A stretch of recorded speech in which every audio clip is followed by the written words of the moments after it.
so I'm gonna do a couple quick questions on the review.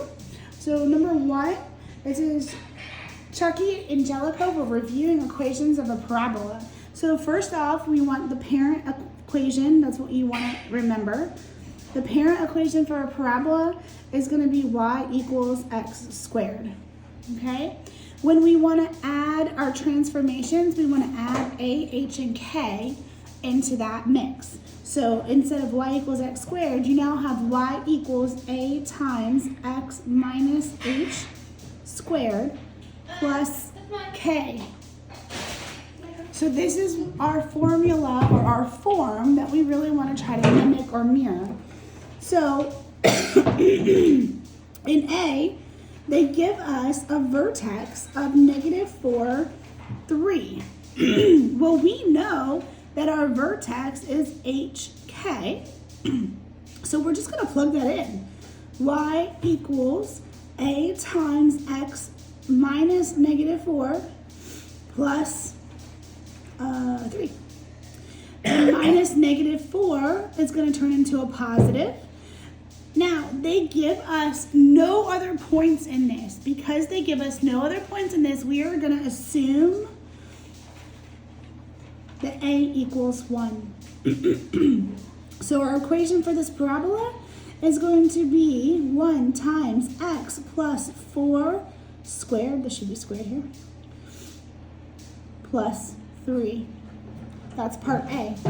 Part B says Chucky wants the same parabola to open down, and Angelica wants it to be compressed. Hold on a second. Okay. So, to open it down, we want A to be negative. To compress, we want A to be a fraction.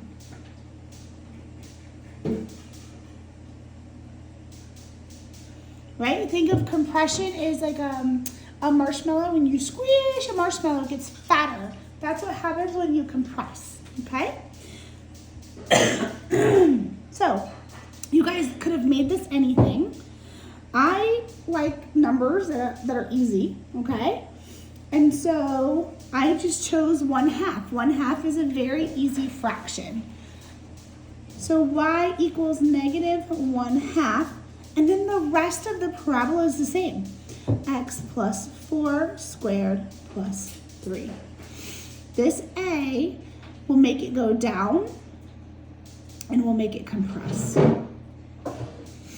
And then last but not least, it says C, move your, sorry about that, move your parabola from part B 7 units to the right. Well, so now we know we have y equals, and to move it to the right, what are we gonna do? Yeah, that's right. We're going to subtract 7 units. Sorry. Remember, don't forget that squared. And down 8 units.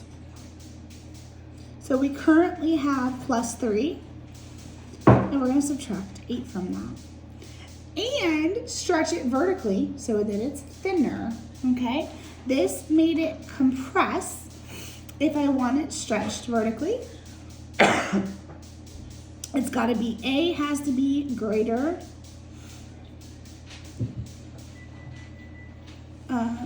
Actually, it's not going to work.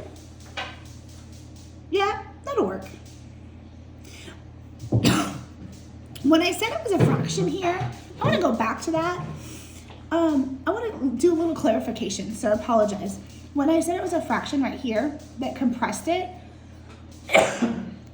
I wasn't wrong, but I just want you, a lot of things can be fractions, right? 5/2 can be a fraction. You want it to be less than 1. So A is going to be less than 1, but greater than 0. Or A is going to be greater than negative 1, but less than 0, okay? Because if it's greater than negative 1, you can have that negative 1/2.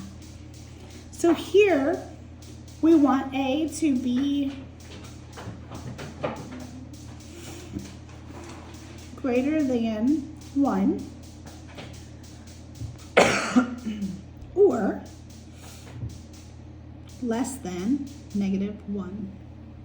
So I just put a 4 there. You can put 2, 3, 7, 9, 12, doesn't matter.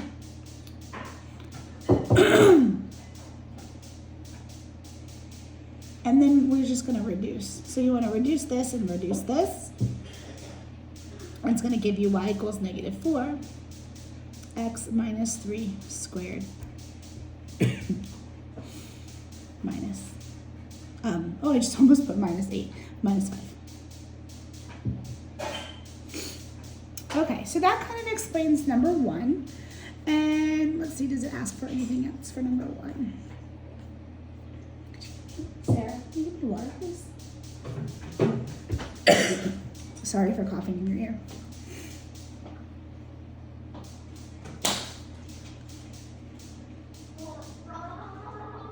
Minus 3 minus 5. And, oh, okay, I forgot to do this. I apologize. For A, up here, it wanted the line of symmetry. Your line of symmetry in a parabola is x equals the x coordinate of the vertex, so x equals negative 4. For B, it's the same, x equals negative 4. And for C, it's x equals 3. Those are your lines of symmetry. I apologize. If that confused you, I apologize, but so basically you have this parabola, okay, that has a vertex of negative 4, so 1, 2, 3, 4, positive 3, 1, 2, 3. And for A, it's opening up, okay? The line of symmetry is this imaginary line that runs right here, okay? And that's why, whoops, there we go. That's why it's x equals negative 4. Okay, I hope that helps. Next one. Now, it says for each equation, give the locator point. Remember, the locator point is the vertex. Thank you. So in this case, it's going to be our HK. Well, in all cases. So for A, my locator, I've got f of x equals negative absolute value of x plus 2, close your absolute value, minus 1. This is the parent function is y equals, or f of x equals, whatever you choose to use, the absolute value of x. When I add a, h, and k in there, it's going to be y equals a times x minus h, close your absolute value, plus k. So then I just pull out information. My a here is negative 1. My h is negative 2. And my k is negative 1. Meaning that my locator point or my vertex is going to be negative 2, negative 1. Because a is negative, it's going to open down. And from there, you can graph the absolute value. Okay? So we'll do our thing here. Remember, these are just rough graphs. You don't have to be perfect. Negative 2, negative 1, and it opens down like a V, but down. Okay? The next one is a hyperbola. This one you guys in class hated, but that's okay. So we have y equals 1 over x plus 2. My parent function for this is y equals 1 over x. My function with a, h, and k is y equals a times 1 over x minus h. And you can put that in parentheses because it's definitely underneath that fraction bar. Plus k. So in this equation, my a is 1, my b, my h, is going to be 0, and my k is 2, making my locator point 0, 2. Now, a hyperbola is one of the only shapes that we have used thus far that has an asymptote. It actually has two. It has an asymptote, a horizontal one here, so horizontal asymptote at x equals 0, and it has a vertical asymptote at y equals 2. Now I want you to draw the parallel here, friends, that your asymptotes are at your locator point. For hyperbolas, your asymptotes are at your locator points. And remember that a horizontal line is y equals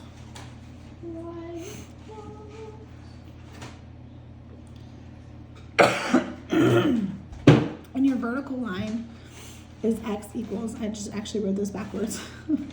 This is what I get for trying to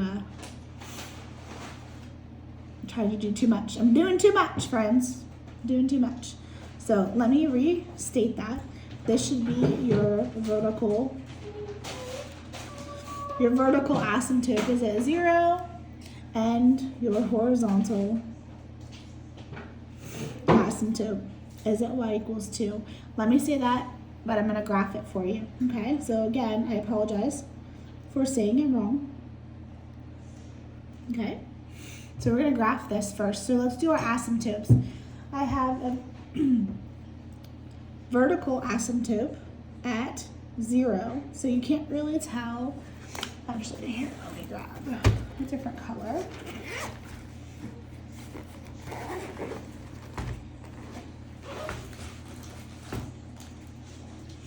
So here we go, here's green. So my horizontal asymptote is right here. My vertical asymptote, I did it again. My vertical asymptote is at x equals 0. And my horizontal asymptote is at y equals 2.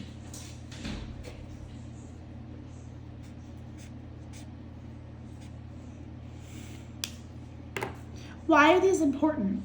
Because these are going to tell you where your graph cannot go. These are the boundaries of the curve. And it's gonna look like this because A is positive. If A was negative, it would be like this. It would be in these two quadrants. So one more time, let me take that from the top. Horizontal is y equals. That is your K. Okay? Vertical, x equals. That is your H. Do I pause? Questions, comments, concerns, cries of despair? You guys will be fine on this, I promise. No, you don't pause it. Thank you. I have a question. For number C, letter C. Mama, Hold on. I have something I have to tell you. What? I fell down on my bike. I just didn't want to disturb you while you were doing your first page. Okay. Are you okay? I got a cut right here, but I just washed it and I just washed this one. Excellent. Are you okay? Yes. Good. I'm very glad. You washed it with soap and water? I washed it with alcohol. With alcohol? That's good. Good call. I'm glad you're okay. Sorry, friends. So the next one, it's another hyperbola. Your parent function is still going to be the 1 over x. And my AH and K, if I wanted to put those in there, it's still going to be this.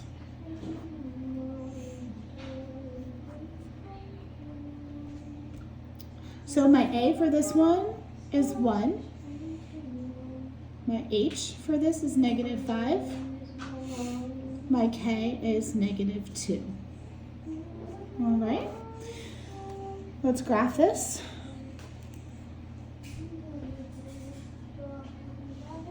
I didn't really give myself enough room over here, but that's okay. So -5, 1, 2, 3, 4, 5, and down 2. Okay. Now the point of this is not. This is really going to be where you are going to do your vertical and your horizontal asymptotes. Okay. So I have a vertical asymptote at -5, and I have a horizontal asymptote at -2. And I'll do those in green so that there's no confusion.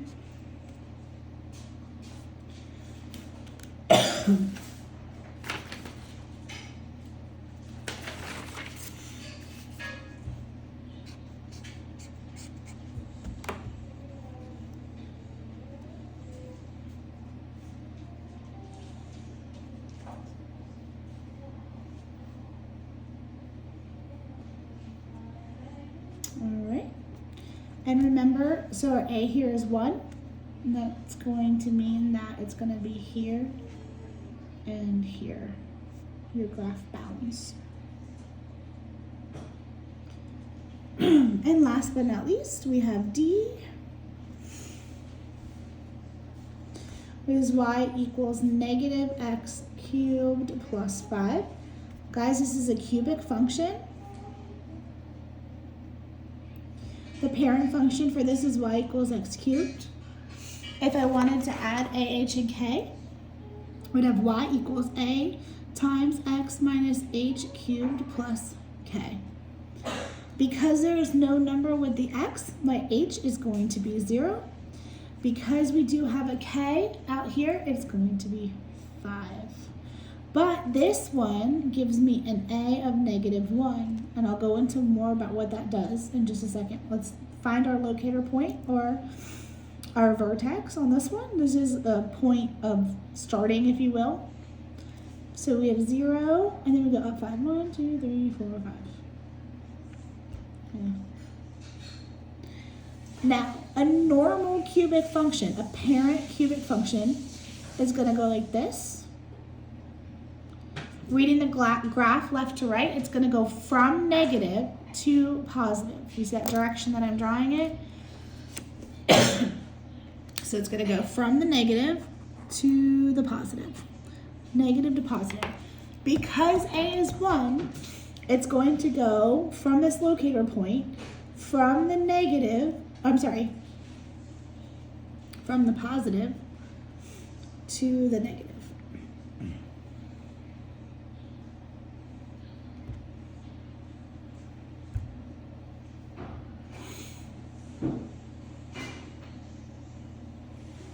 If you have more questions on this, I would be happy to answer any of those tomorrow morning.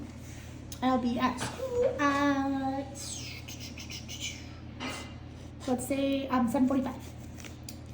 All right, so for number 3, I'm going to skip this and come back to it if you guys really want it, because you can just use your calculator. Number 3, it says f for each of the functions that we just did. Find f of -x. Okay.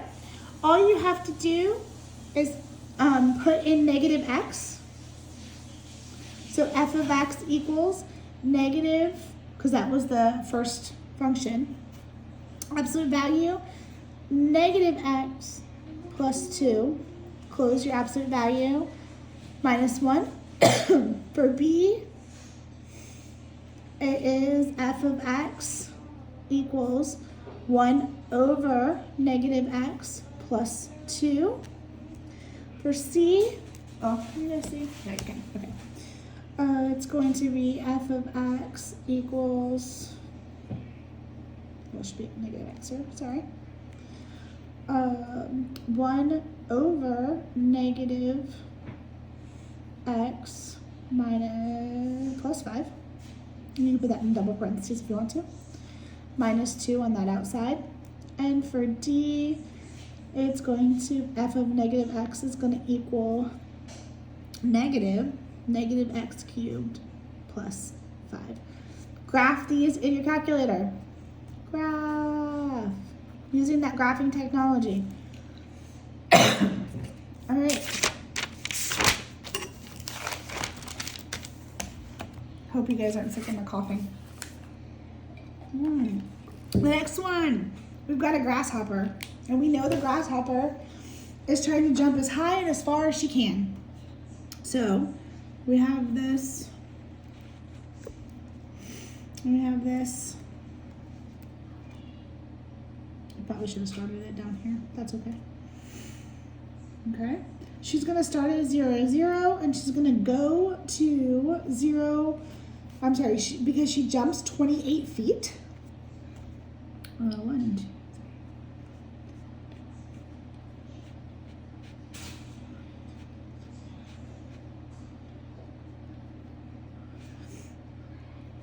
Oh, wow, I couldn't have planned that again if I tried.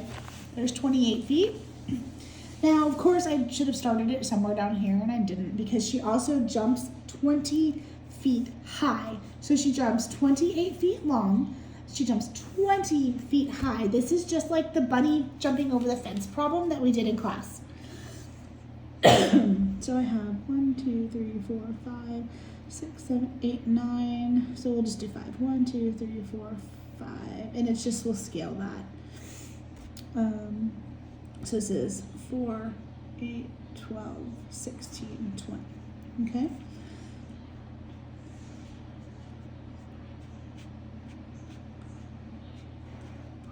All right, why did I count 14 over? Doesn't work.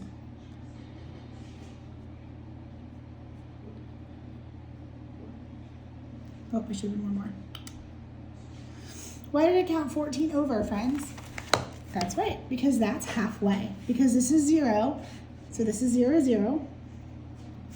And this is 28, 0. And this is 20 high.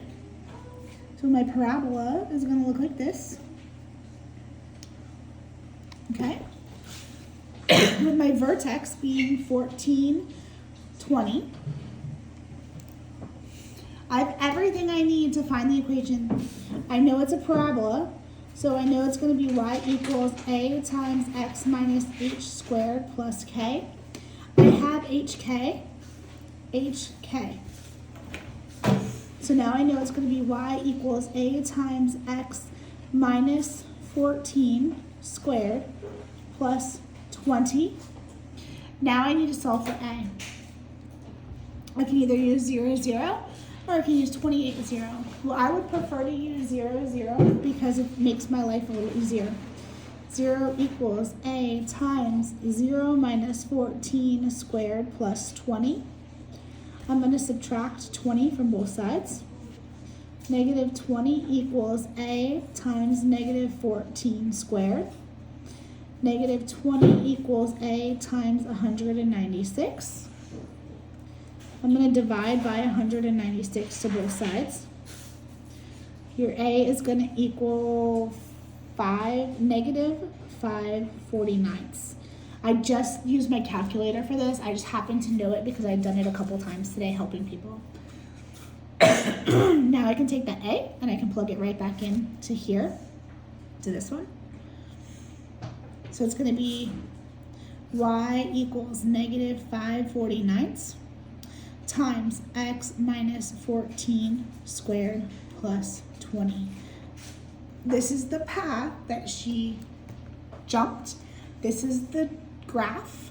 This is how you do the work. All right. So for that was number 4, number 5.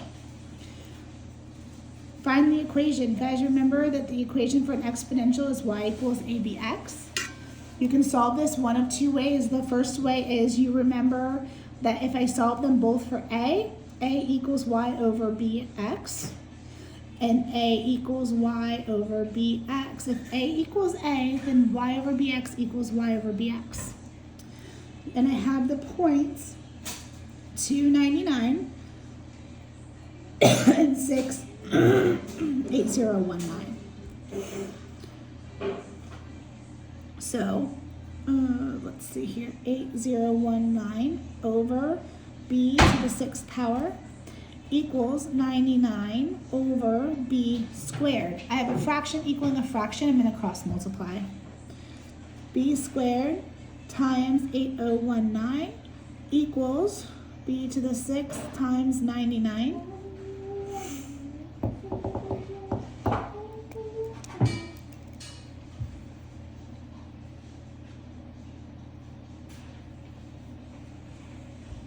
If I divide by b squared, they're going to cancel. Now, I know you guys all know and remember your properties of exponents. B to the 6th divided by b squared is b to the 4th. So now I have 8019 equals b to the 4th times 99. I can divide by 99. And I get 81 equals b to the 4th. We're going to 4 through both sides. B equals 3. Now that I know what b equals, I can take it up here and I can plug it into either of these for a. So a equals 99 divided by b, I'm sorry, which would be 3, sorry. This is why if you write in pen, you must have white out. 3 squared. So a equals 99 divided by 9a equals 11. Your equation is y equals 11 times 3 to the x power. Okay, that's method number 1. I'll show you method number 2 on the second problem. So I don't remember I taught you this in class. A student asked me if this method worked, and I said, no, of course it doesn't work. And then I could not find a time that it didn't work. I took it to Mrs. Miller and Dr. Andreessen, and none of us could find a time that this didn't work. When you have two exponential equations, you can do this. It's terrible math notation, but it works. So you can do this. Oops, sorry, I was trying to zoom in for you. You can put one equation divided by the other equation. A divided by a's are going to cancel. So you have y equals b to the x divided by y equals b to the x. Plug in x and y from the points that are given. So you're given negative 150 and 225.6. So I always put my bigger x value on top. 25.6 equals b squared divided by 50 equals b to the negative 1.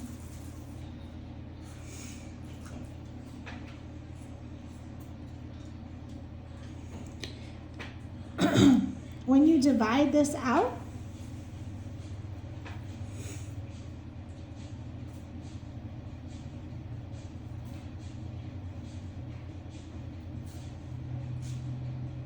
using your calculator, you actually get 64 divided by 125 equals 2 minus negative 1 b cubed. This looks really scary, I know, but if you take the cube root of both, the cube root of 64 is 4. The cube root of 125 is 5. B equals 4/5. You take 4/5, you plug that back in. 25.6 equals 4/5 a times 4/5 squared.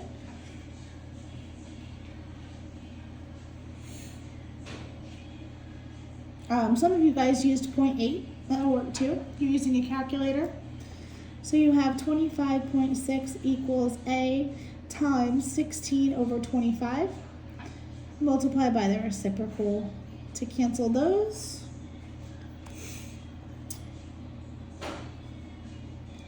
Again, this looks super scary, but it actually ends up, when you multiply 25 times 25.6 and then divide that by 16, a equals 40.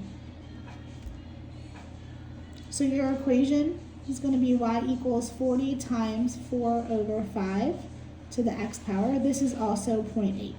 I'd accept both. Okay, number 6, we're just scooting along here.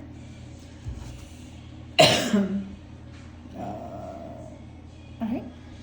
Number 6, you have 10, 7, 4. This is an arithmetic because you're subtracting 3 each time. So t of n equals your first term, plus or minus. In this case, it's minus 3 times n minus 1. And then the second one, we have negative 2, negative 8, negative 32. We're multiplying by positive 4 each time. This is geometric. Because it's geometric, it's going to, so this one followed y equals mx plus b form. Because this is geometric, it's going to follow y equals abx. So y equals your first term, which is negative 2, times your multiplier, which is 4, to the n minus 1. I'm going to go to the next sheet of paper for number 7 because there's 4 parts, or there's 4 things for number 7. Number 7a, you have y equals x squared plus 8x plus 12. You can factor this. It would be x plus 4 times x plus 2. If you need help with factoring, just let me know. That's factoring is the diamond and then the square. Okay? You factor these to find the x-intercepts. So you would set each of these equal to 0 and solve. So x equals negative 4 and x equals negative 2. To write that as an x-intercept, it would be negative 4, comma 0 and negative 2, comma 0. Your y-intercept is just your term, your single term right here. If you put in zeros for x and solve for y, this goes to 0, this goes to 0, and you have 12. So your y-intercept is 0, 12. To find your vertex, you have to complete the square. X squared plus 8x, and then we have that 12 out here. We're going to work with this one. So we know that this is going to, let me actually just do it like this. X squared, we'll go my first box. This is going to be 4x. This is going to be 4x, and to complete my square, I need 16. If I add 16 here, I have to subtract 16 here, which will give me negative 4 on my ones. If I factor this out, I have x minus 4, plus 4, sorry, squared minus 4. My vertex is going to, from this, I can pull my vertex. My a is 1, my h is negative 4, and my k is negative 4. So my vertex is negative 4, 4. That's A. For B, we're going to do the same thing, but it's already factored. Yay! So B is x minus 4 times x minus plus 2. So my x-intercepts are going to be 4, 0, and negative 2, 0. Because I'm not given my y-intercept, because right here it was 12, it was really easy to see. Here we can just multiply this out. We have x squared minus, or plus 2x minus 4x minus 8. That reduces down to x squared minus 2x minus 8. So my y-intercept is 0, negative 8. From here I'll complete the square. X squared, we have minus 1x, or negative 1x, and negative 1x. Multiply those together to get a positive 1. If I add 1 there, I have to subtract 1 here, which just gives me 9. Completing my square, I have x minus 1 squared minus 9. So my vertex is going to be 1, negative 9.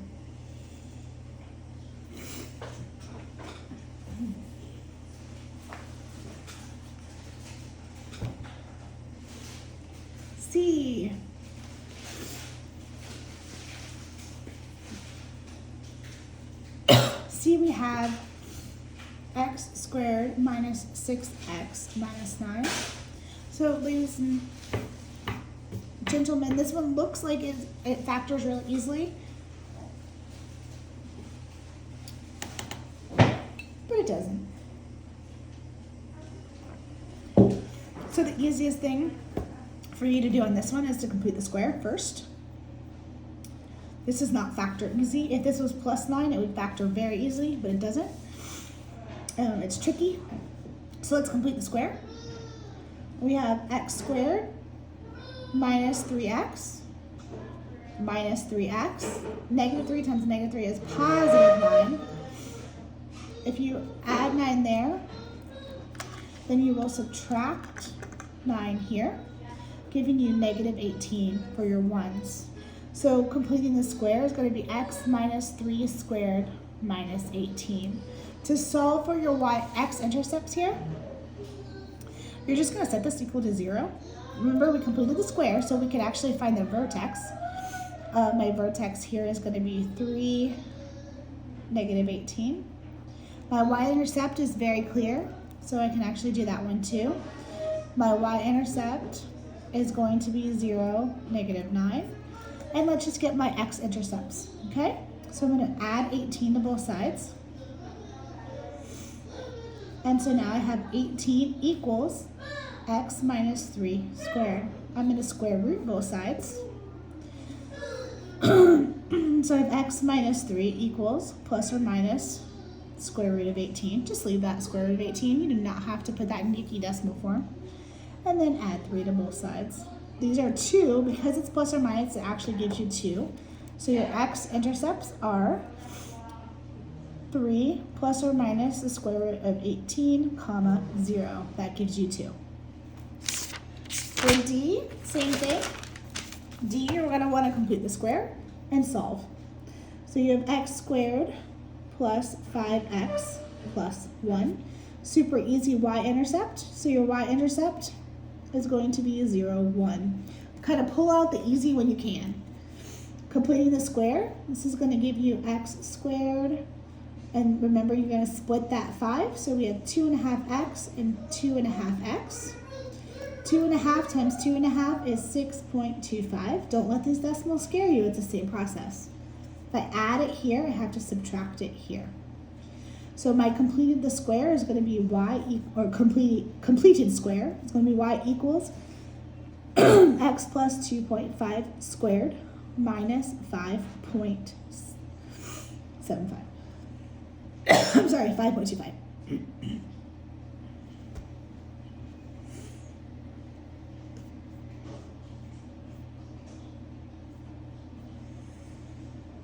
Okay, my vertex is easy from here. So my vertex is going to be, that's right, negative 2.5, comma, negative 5. Remember that's 2.5. 5.25. Sorry, it's getting a little sloppy. And then to find my x-intercepts, I'm just going to set my completed the square set to 0 and solve. So 0 equals x plus 2.5 squared minus 5.25. I'm going to add 5.25 to both sides. So 5.25 equals x plus 2.5 squared. Because this is squared, I want to take the square root. But when I do the one side, I have to do the other. So plus or minus the square root of 5.25 equals x plus 2.5. And then you just subtract 2.5 to both sides. Leaving you with the x-intercept of negative 2.5 plus or minus the square root of 5.25, comma 0. And remember, this gives you 2. 2 x-intercepts, not the number 2. Guys, for the next one, it was just to graph it. So here you can pause the video. These are the graphs of those. Number 8. Sarah, is dinner ready? What? Dinner? Yeah, it's been ready. Go ahead and eat. What? Eat. Everyone! Sorry. Dinner! factoring 2x squared plus 7x minus 4. Right? If we want to factor that, I just kind of skip to the square. You guys can do whatever works for you. I know that this has to be 2x squared, and I know this has to be negative 4. Because this is 2x squared, it can be none other than 2x times 2x, or I'm sorry, 2x times x. I want this to be 7, which means I'm going to take this 2 and I'm going to multiply it by 4. And then I'm going to take this and be negative 1. 2x times 4 is 8x. And x times negative 1 is negative x. These should add to give you your middle term. They do, so we factored it correctly. 2x minus 1 times x plus 4.